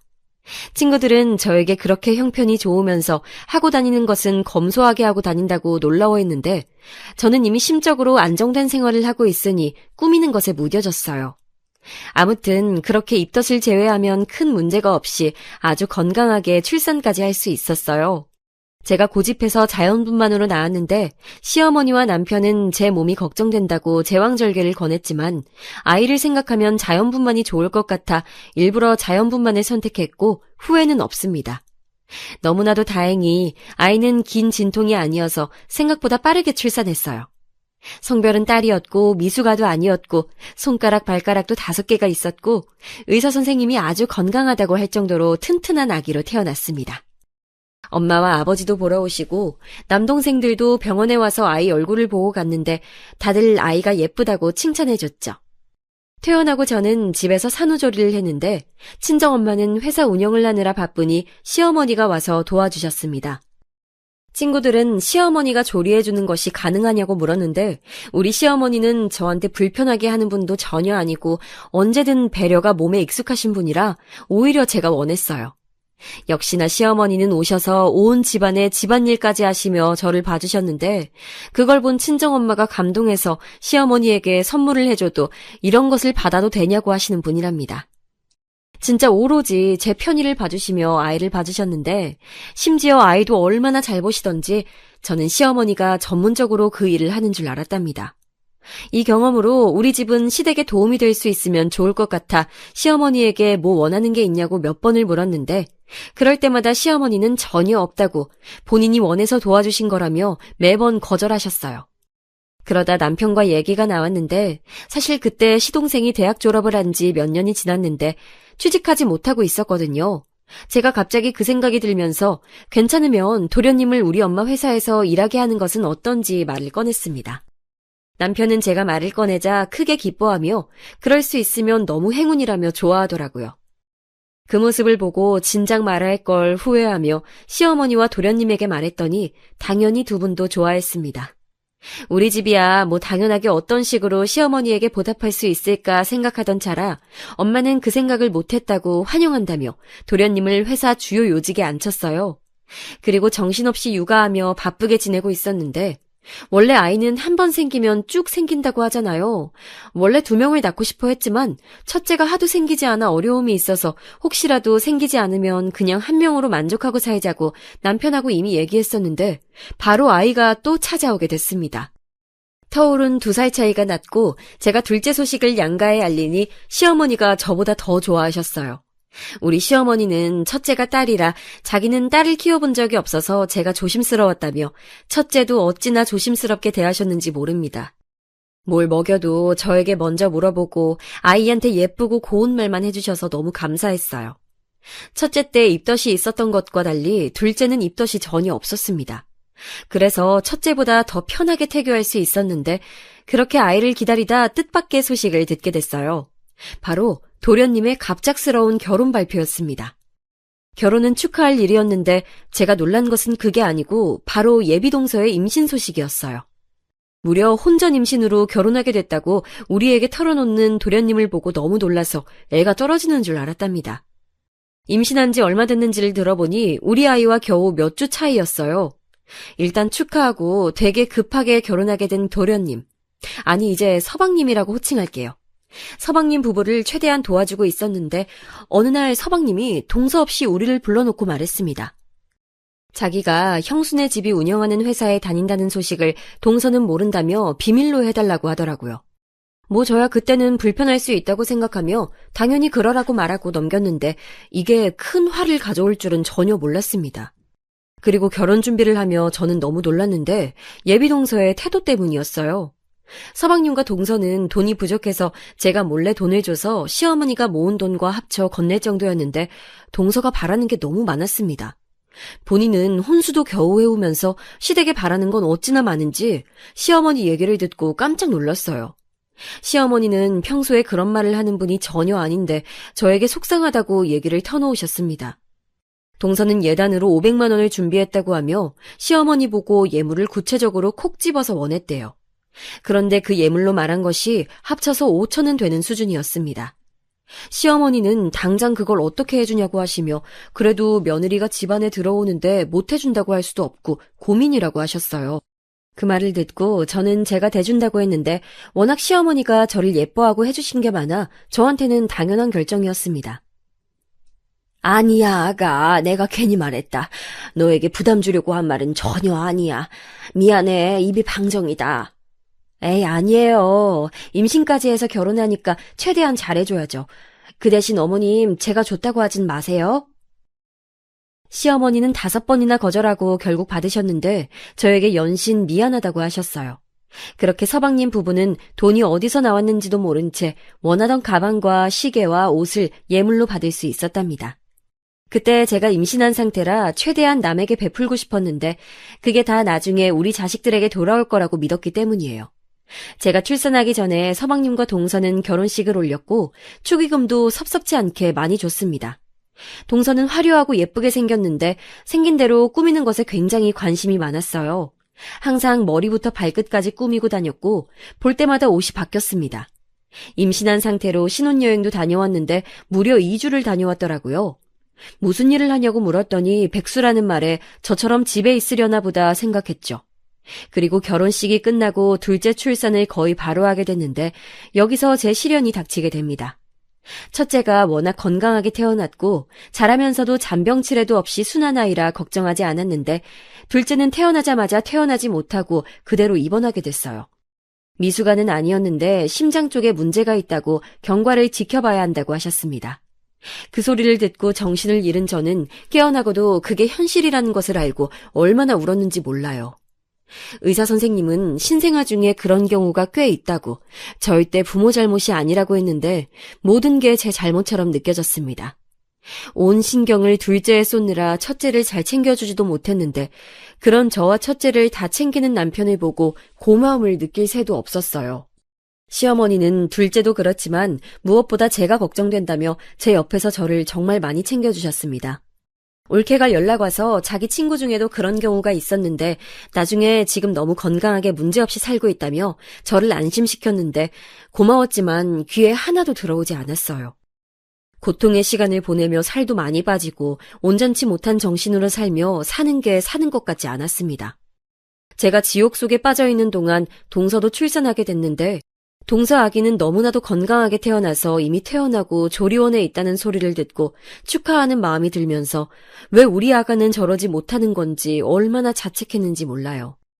생각하기도 싫은 그 기간이 지나고 둘째도 퇴원하게 됐는데 아이가 아프니까 저한테 최우선은 다른 것도 아니고 무엇보다 우리 아이들의 건강이었습니다. 그래서 특히 아이들이 어릴 때는 최대한 바깥 음식을 먹이지 않고 모든 음식을 제가 만들었어요. 무엇보다 먹는 것이 중요하니까 간식도 유기농으로 만들고 아이들 건강에 많은 신경을 썼습니다. 그도 그럴 것이 둘째가 병원에 정기적으로 가야 하니까 더 그랬어요. 아이들을 키우며 저는 동서와 가깝게 지내게 됐는데 아무래도 동서 자식과 우리 둘째가 동갑이고 개월수도 비슷하니 말이 통하는 게 많았습니다. 그런데 어릴 때는 그래도 괜찮았는데 아이들이 크면서 불편한 상황들이 지속됐어요. 무엇보다 양육 방식에 관해 의견 차이가 생겼는데 저는 둘째가 건강이 좋지 않았던 것도 있고 원래 남편과 저는 아이들에게 학업 스트레스를 주고 싶지 않았습니다. 아이들이 건강하고 바른 정신으로 자라면 그것보다 좋은 게 뭐가 있냐는 주의여서 어릴 때부터 공부에 대한 부담을 주고 싶지 않았어요. 그리고 자고로 공부란 시켜서 하는 게 아니고 본인이 원해야 하는 거라고 생각이 아주 컸습니다. 남편도 저도 서울에 있는 대학교를 졸업했는데 다행히 교육관이 같아 안심했었죠. 물론 아이들이 원한다면 누구보다 더 지원해줄 자신은 있었으니 방관은 전혀 아니었어요. 무엇보다 그때 아이들 나이가 첫째는 7살이고 둘째는 5살이어서 동서의 말에 더 놀랐는데 동서는 저에게 이렇게 말했습니다. 형님, 솔직히 지금도 늦었어요. 지금이라도 영어를 시켜야 애들 나중에 초등학교 가서 무시 안 당해요. 동서는 아이 교육에 엄청난 관심을 보였는데 동선의 아들은 영어 유치원에 다니고 있었거든요. 그걸 되게 자랑스러워했습니다. 제가 듣기론 아이 교육에 너무 돈을 많이 써서 서방님이 회사에서 연봉 협상을 할 때도 과하게 요구한다고 엄마한테 이미 들은 게 있었거든요. 아이 교육에 관심이 많은 거는 본인 생각이고 각자 다른 주관을 가지고 있으니 상관없었는데 자꾸 우리 아이들도 자기 아들처럼 그래야 한다고 하니까 점점 불편해졌습니다. 말을 아무리 돌려도 동서는 고집스럽게 자기의 교육관이 정답이라고 둘째를 영어 유치원에 보내라고 얼굴을 볼 때마다 말해서 옆에 있던 시어머니가 말릴 정도였어요. 아이들이 건강한 게 최고라고 시어머니는 동서가 그럴 때마다 옆에서 말렸는데 나중에 동서는 제가 하도 아이들 교육에 많은 투자를 하지 않으니 우리 집이 가난해서 그렇다고 생각하더라고요. 동서는 본인이 꾸미는 것을 좋아해서 아들도 볼 때마다 옷이 달라졌는데 꼭 백화점에서 로고가 크게 보이는 옷만 사서 입히는 모습을 보고 저는 그냥 그럴 수도 있다고 생각했습니다. 본인의 취향이고 대문짝만한 로고가 보이는 게 아무래도 남의 시선에서는 더 잘 보이니까 동서가 그걸 원하나 보다 생각했는데 자꾸 동서는 우리 딸들 옷에 관심을 가졌어요. 제가 아이들 교육에 관심이 없다고 하고 다니는 행색에 관심이 없던 것은 아니라 나름 또 성별이 딸들이니까 신경 써서 수입 의류를 주로 입혔거든요. 유치원을 다니며 친구들과 옷이 겹치는 것을 원하지 않아 수입까지 해서 입힐 정도로 신경 썼는데 제 취향 자체가 로고가 크게 가슴팍에 박혀있는 옷을 선호하지 않아서 그런 옷은 입히지 않았습니다. 그런데 동서는 본인이 보지 못하던 옷이고 백화점에도 들어온 브랜드가 아니라 제가 어디 시장 바닥에서 떨이로 판매하는 옷들을 입힌다고 생각하더라고요. 처음엔 저도 발끈해서 이거 비싼 거라고 말했는데 나중에는 말해도 모르는 사람에게 말해서 뭐하나 싶더라고요. 유명한 한국 속담 아시죠? 똥이 무서워서 피하냐, 더러워서 피하지. 그 말처럼 저는 그냥 제가 동서를 안 보는 게 마음 편해서 점점 거리를 두었는데 그래도 가족이라 1년에 적어도 3번은 만나게 되더라고요. 또 동서가 불편한 거지 시어머니는 저에게 여전히 너무 잘해주시고 계셨고 제가 둘을 키우니 걱정된다며 집에 와서 봐주기도 하셨어요. 둘째랑 병원에 갈 때도 첫째를 봐주시고 반대로 제가 첫째 행사에 가야 한다면 당신이 직접 둘째를 데리고 병원에 가셨죠. 여전히 용돈은 거절하셔서 제가 보답하는 방법은 오로지 얼굴을 자주 보러 방문하는 거였습니다. 시어머니는 아들 둘이 다 결혼해서 나가 사는데 남편도 없으니 확실히 서방님이 결혼하시고 외로움을 좀 타셨어요. 그래서 일부러 남편이 출근하고 아이들도 유치원에 가면 혼자 시댁에 가서 어머님과 놀다 오기도 했답니다. 그런데 동서 아들도 시어머니가 시간 날 때마다 봐주시니 동서도 시댁에 자주 왔어요. 그래서 아무리 피해도 자꾸 마주치는 사이였죠. 그냥 한 귀로 듣고 한 귀로 흘리며 무시하고 지내고 있었는데 한 가지 걸렸던 것은 동서가 너무 시어머니에게 육아를 강요하는 거였어요. 워낙 인품이 좋으시고 또 아이들에게 건강한 것만 먹이는 시어머니라 저도 의지를 많이 하긴 했지만 동서는 그게 지나쳤습니다. 본인 아들을 시어머니에게 봐달라고 하고 맡기고 자기는 백화점에 가서 쇼핑하고 오는데 심지어 선물도 하나 사오지 않더라고요. 그냥 좋은 게 좋은 거지 생각하다 저도 모르게 언제는 말이 나와 다툼을 한 적도 있습니다. 형님이 뭔데 저한테 그러세요? 어머님도 가만히 있는데 왜 형님이 그러세요? 지금 어머님 대신 저 시집살이 시켜요? 뭐? 무슨 말을 그렇게 해. 난 어머님이 종일 봐주시니까 뭐 과일이라도 사오는 게 예의라는 거잖아. 그걸 왜 형님이 뭐라고 하냐고요. 어머님도 가만히 계시는데. 그래, 내가 미안하다, 미안해. 그냥 저는 좋게 동서에게 이렇게 주말에 종일 맡길 거면 사과라도 한 봉지 사오는 게 좋지 않냐고 웃으면서 물어본 건데 저렇게 싸납게 나오니 할 말이 없더라고요. 시어머니가 중간에서 난감해하는 모습을 보며 겨우 꾹 참고 집에 와서 남편에게 얼마나 욕했는지 모릅니다. 그런데 동서는 한술 더 떠서 저에게 문자까지 보내며 뭐라 하더라고요. 형님이 뭔데 자기한테 그러는지 모르겠다고 시누이도 아니고 같은 며느리 입장인데 왜 그러냐고 따지는 문자를 보고 기가 막혀 그때 한 2년 동안 동서를 보지 않았습니다. 시어머니도 동서가 저에게 소리 지르며 뭐라 하던 모습을 기억하고 동서가 있으면 시어머니 집에 가지 않는 저를 이해해 주셨어요. 그래서 명절 때도 서로 겹치지 않게 서로 남편을 통해서 일정을 조율하고 시어머니 생신도 따로 챙겼습니다. 저는 잘못한 게 없으니 당당했는데 동서도 똑같이 생각하더라고요. 저일 뿐만이 아니고 평소에 우리 아이들 교육이나 발달 과정에 대해서도 워낙 참견을 많이 해서 2년 동안 얼마나 편했는지 모릅니다. 2년이 지나고 화해 아닌 화해를 둘이 하게 됐는데 시어머니가 제게 부탁하며 말씀하시기도 했고 무엇보다 우리 가족에게 아주 기쁜 일이 생겨 좋은 마음으로 제가 먼저 다가가게 됐어요. 기쁜 일이 무엇이냐면 그때 마침 우리 둘째가 큰 수술을 해야 했는데 그게 성공적으로 끝나게 됐다는 소리였습니다. 예전처럼 한 달에 한 번씩 경과를 보지 않아도 되고 이제 1년에 한 번만 오라는 의사의 말을 듣고 너무 기뻐서 그 자리에서 둘째를 안고 엉엉 울어버렸어요. 저도 저지만 무엇보다 우리 둘째가 병원에 다니고 또 친구들과 마음 놓고 놀지도 못하는 모습을 보며 마음이 아파서 몰래 새벽에 울었던 날이 한두 번이 아니라 그때의 기분은 말로 설명하지 못합니다. 하늘을 날 수 있다고 해도 그날의 기분을 이길 수는 없을 것 같아요. 물론 완치는 아니고 경과를 지켜봐야 한다고 했는데 그래도 적어도 예전처럼 노심초사하지 않아도 된다는 소리를 듣고 집에서 파티만 3번을 했을 정도로 우리 가족에겐 뜻깊은 일이었어요.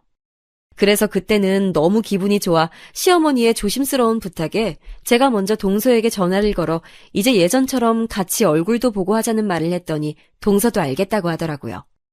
그리 반기지 않는 말투였지만 신경도 쓰이지 않았고 그렇게 다시 교류하게 됐는데 그 뒤로는 한동안은 잠잠했습니다. 그리고 저도 자식들이 둘 다 초등학교에 가고 고학년이 되면서 시간이 많이 생겨서 다시 회사에 많이 출근하기 시작했어요.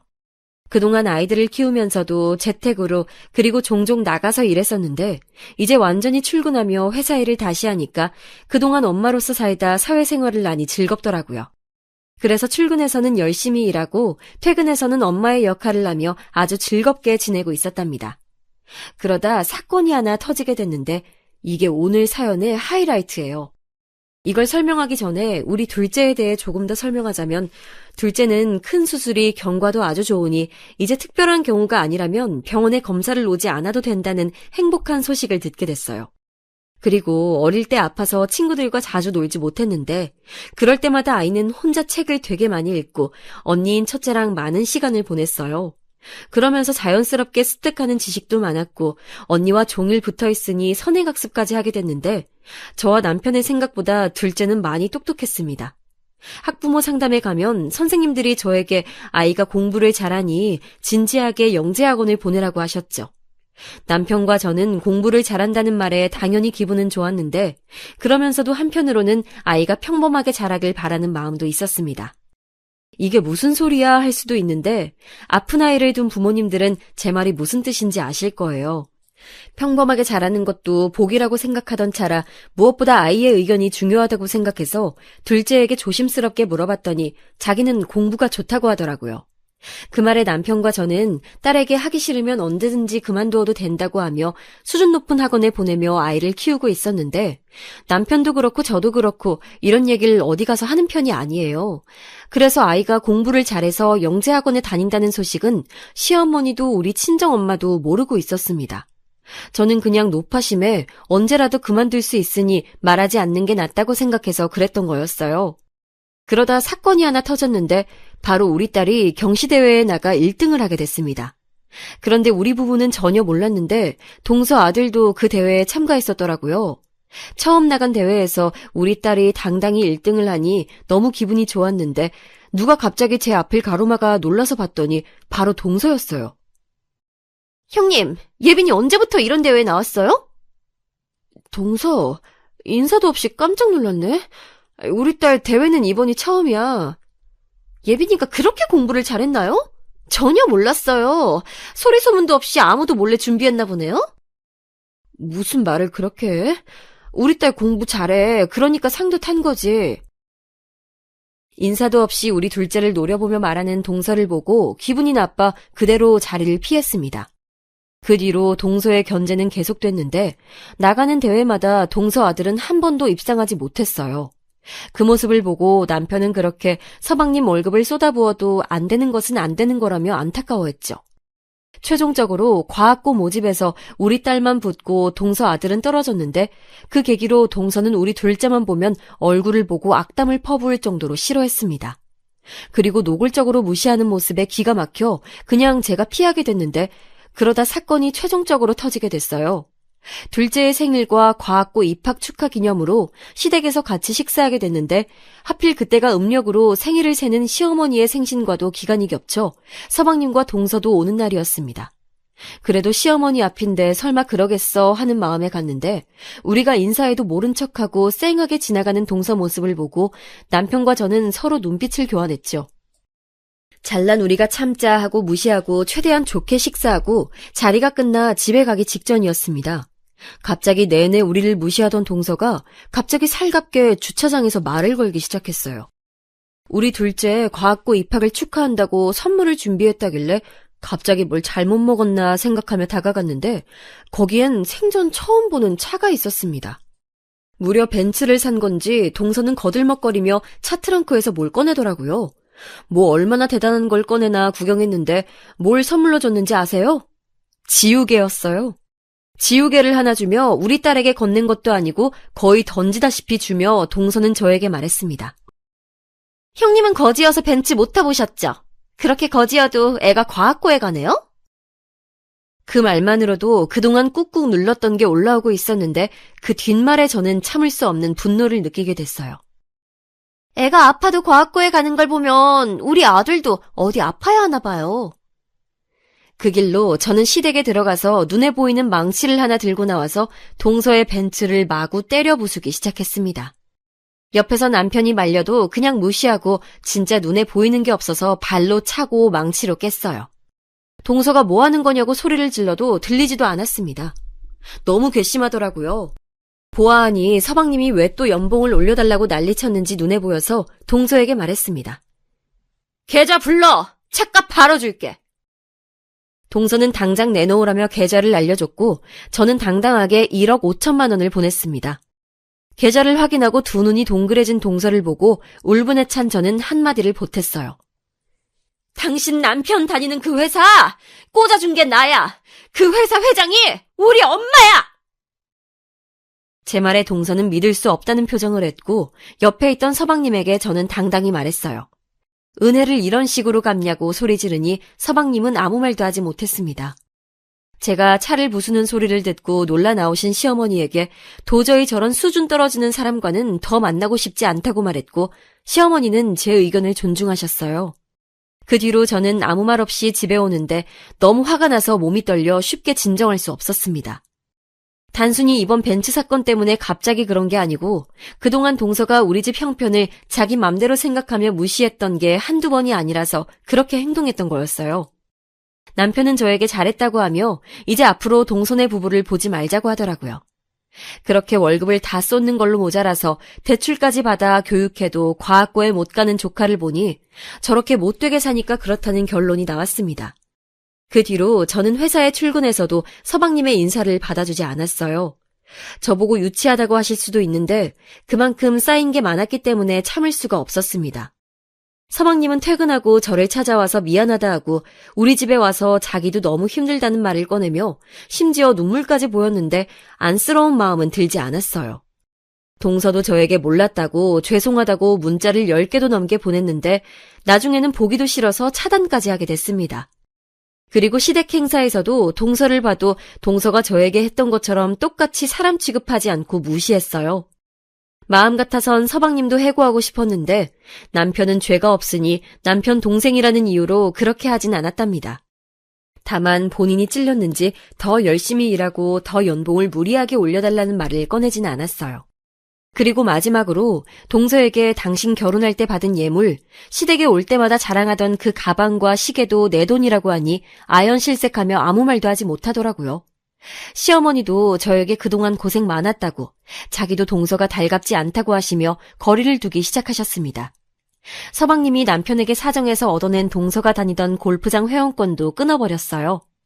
알게 모르게 제 쪽에서 나가는 돈이 많았다는 사실을 보고 저도 놀랐답니다. 지금은 그래서 너무 행복하게 우리 딸들과 남편과 시어머니를 챙기며 행복하게 살고 있어요. 벤츠를 부실 때 속이 다 시원하고 얼마나 통쾌했는지 모릅니다. 제 사연은 여기까지인데 어떻게 들으셨는지 모르겠어요. 친구들에게 말하니 다들 너무 재밌다고 하던데 저도 한 번도 후회한 적은 없네요. 앞으로도 쭉 발 뻗고 잘 수 있을 것 같습니다. 들어주셔서 진심으로 감사합니다. 가족들과 행복한 나날 보내시길 바랄게요.